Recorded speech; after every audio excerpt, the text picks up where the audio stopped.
والصلاة والسلام على سيد الأنبياء والمرسلين محمد وعلى آله وصحبه أجمعين وما تبعهم بإحسان إلى يوم الدين. أما بعد، قال الله تعالى في كتاب المبين: أعوذ بالله من الشيطان الرجيم، بسم الله الرحمن الرحيم. أولئك الذين امتحن الله قلوبهم للتقوى لهم مغفرة وأجر عظيم. وقال النبي صلى الله عليه وسلم: أصحابي كالنجوم بأيهم اقتديتم اهتديتم. الہی دے مجھے طرز تکلم، میری آواز کی تو روشنی دے.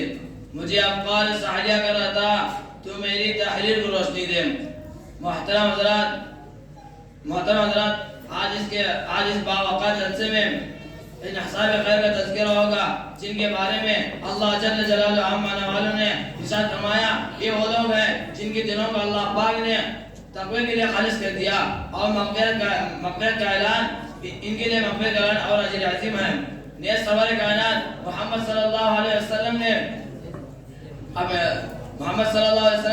پہلی زبان سے ارشاد فرمایا میرے صحابہ ستارے مانند ہے، تم جس سے چاہو اقتدا کر لو، راستہ پا جاؤ گے.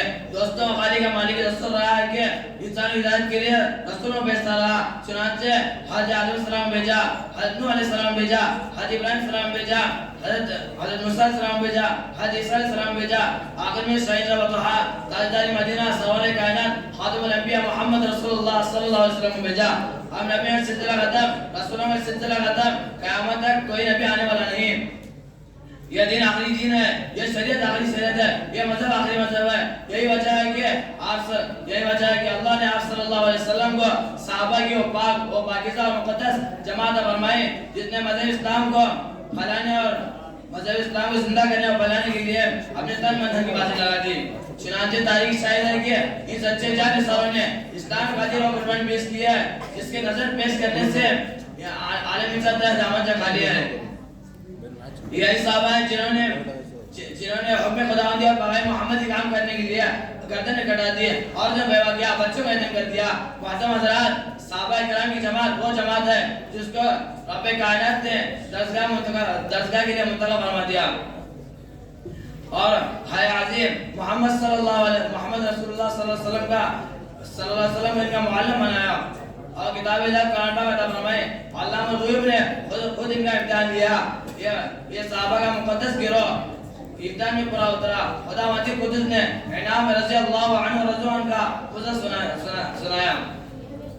حقیقت یہ ہے کہ صحابہ کرام تھی کی ستون ہے، کون غیر امتی بلا واسطے مخاطب ہے. صحابہ پاک باز ہیں، ان کے قلوب و تقوی اور طہارت سے لبریز ہیں. قرآن پاک میں جا بجا اللہ نے ان کی تعریف کی. قرآن پاک ان نفوس خصوصیہ کی تعریف میں قطب اللسان ہے. کہیں فرمایا اولئک هم المفلحون، کہیں فرمایا اولئک هم الراشدون، کہیں فرمایا اولئک هم الصادقون، کہیں فرمایا اولئک هم الفائزون. حدیث پاک میں رسول اللہ صلی اللہ علیہ وسلم نے فرمایا، بخاری شریف کی روایت ہے، اگر کوئی شخص احد کے پہاڑ کے برابر بھی سونا خرچ کرے صحابہ کی ایک پاؤں برابر نہیں ہو سکتا. اللہ اکبر. ملت اسلامی جہاد صحابہ واجب احترام ہے، ان کا تذکرہ اچھائی کے ساتھ کرنا لازمی اور ضروری ہے. یہی صحابہ جنہوں نے دین اسلام کے لیے اپنی زندگی وقف کر دی تھی. یہی صحابہ ہیں جنہوں نے آقا ولایت سے بلا واسطہ نور حاصل کیا تھا. یہی صحابہ ہیں جنہوں نے ہمیشہ دنیا پر آخرت کو ترجیح دی. یہی صحابہ ہیں جنہوں نے خوف خدا کا سرمایہ حاصل کیا تھا. یہی صحابہ ہیں جنہوں نے گھر بار کو چھوڑ کر رضا حق کو اپنی زندگی کا مقصد بنایا. یہی صحابہ ہیں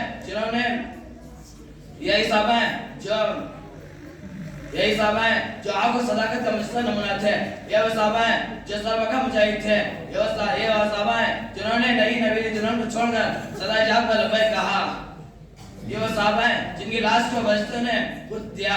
یہ وہ صحابہ ہیں جو موت سے نہیں بلکہ موت ان سے ڈرتی تھی. یہ وہ صحابہ ہیں جن کو سمندر نے راستہ دیا. یہ وہ صحابہ ہیں جن کو شیر نے سواری دی. یہی وجہ ہے کہ دربار رسالت ان کو اصحاب النجوم کا مزدہ ملا. قرآن ان کی تعریف کی، اللہ نے ان تعریف کی، رسول اللہ صلی اللہ علیہ وسلم کی تعریف کی.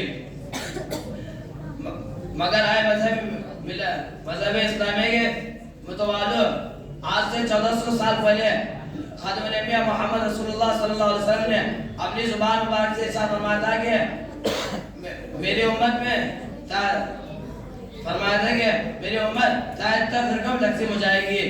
ہر فرقہ ناری جنت میں ہوگا. ایک فرقہ نجات پانے والا ہوگا. نجات پانے والا فرقہ وہ ہوگا جو میرے اور میرے صحابہ کی نقش قدم پر گامزن ہوگا. اللہ تعالی ہم سب کو صحابہ کرام کا احترام نصیب فرمائے. واقعی الحمدللہ. ماشاءاللہ. یہ بھی حفظ کے طالب علم